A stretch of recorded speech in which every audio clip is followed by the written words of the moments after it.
जनकपुर नाम का एक गांव था। उस गांव में एक बुढ़िया अपने पोते पोतियों के साथ रहती थी।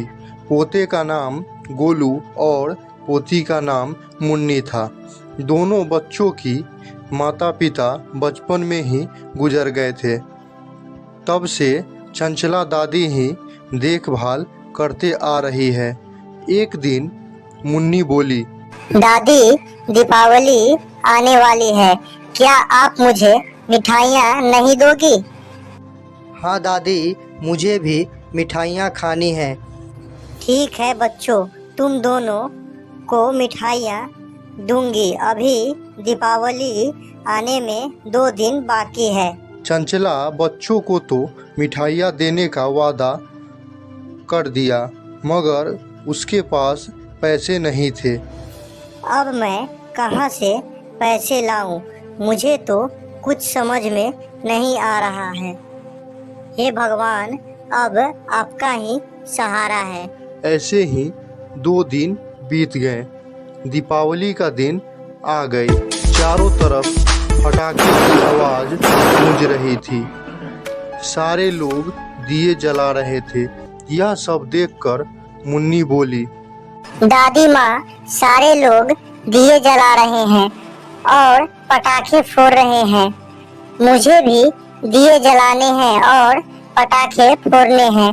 चंचला को बच्चों की बात सुनकर आंखों में आंसू आ गए और मन ही मन भगवान से प्रार्थना करने लगी। हे भगवान, ये तुम्हारी कैसी लीला है? तुम तो इस गरीब पर दया करो। यह कहकर रोने लगी। अपने दादी को रोता देख गोलू बोला, दादी, मुझे कुछ नहीं चाहिए, तुम चुप हो जाओ। इतना कहकर गोलू वहाँ से चला गया और एक पेड़ के पास बैठ गया। तभी वहाँ से मोहन नाम का एक सेठ गुजर रहा था। उसने गोलू से पूछा, क्या हुआ है बेटे, तुम इतना उदास क्यों हो? गोलू ने सारी बात बताई। गोलू की बात सुन के मोहन को बड़ा दुख हुआ। तुम अपने घर जाओ, मैं तुम्हारे लिए पटाखे और मिठाइयाँ लेके आता हूँ।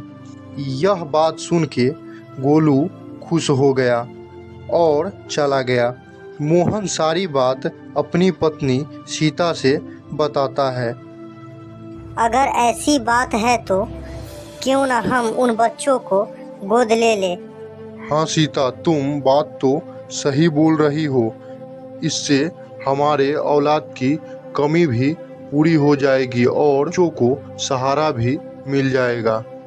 इतना कहकर दोनों गोलू के घर जाते हैं और सारी बात चंचला से कहते हैं।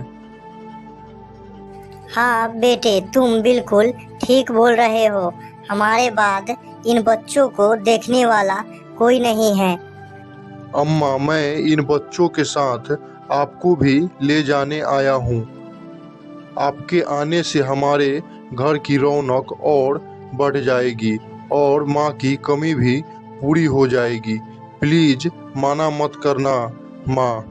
यह सुन के चंचला के आंखों में आंसू आ गए और बोली, बेटा, आज के जमाने में तो कोई औलाद अपने माता पिता को नहीं देखता और तुम हम जैसे बेसहारा को सहारा दे रहे हो। सच में तुम भगवान के भेजे हुए दूत हो बेटा। अरे माँ, कहाँ तुम इन सब बातों में उलझ गई। आज दीपावली है, आज तो खुशियों के दिन है। और उसने बच्चों को बहुत सारे पटाखे और मिठाइयाँ दिए। बच्चों ने पटाखे फोड़े, दिए जलाए। आप सभी को भी दीपावली की हार्दिक शुभकामनाएं। आप लोग भी दूसरों की मदद जरूर करें। हैप्पी दीपावली। एक बार की बात है, एक पेड़ पर एक मुर्गा रहता था। एक दिन वह नीचे टहल रहा था।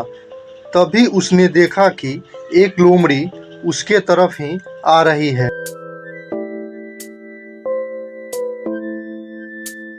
मुर्गा जल्दी से पेड़ पर चढ़ गया।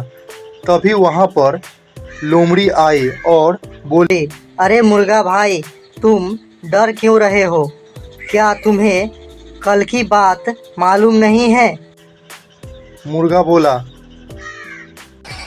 कौन सी बात? हमें तो कुछ भी मालूम नहीं है। तब लोमड़ी बोली, अरे मुर्गा भाई, कल भगवान जंगल में आए हुए थे और उन्होंने कहा है कि कोई किसी को मारकर नहीं खाएगा और सब मिलजुल कर रहेंगे। मुर्गा बड़ा ही चतुर था। मुर्गा बोला, ऐसा है तो ये तो बहुत ही खुशी की बात है। और मुर्गा लोमड़ी की बातों पर ज्यादा ध्यान नहीं देता है। फिर लोमड़ी बोलती है, अरे मुर्गा भाई, एक बार नीचे तो आओ, हम तुमसे गले मिलना चाहते हैं। मुर्गा लोमड़ी की चतुराई समझ गया और बोला, ऐसा है तो पहले अपने दोस्तों से तो गले मिल लो। लोमड़ी घबराते हुए बोली, कौन सा दोस्त?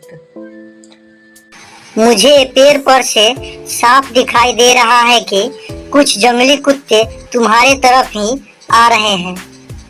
ये सुनते ही लोमड़ी वहां से भागने लगी। तब मुर्गा बोला, अरे बहना, गला मिलने के बजाय भाग रहे हो। लोमड़ी बोली, अभी उन्हें शायद पता नहीं होगा ना। और वहां से भाग गई। इसलिए हमेशा चापलूसों से बचकर रहना चाहिए।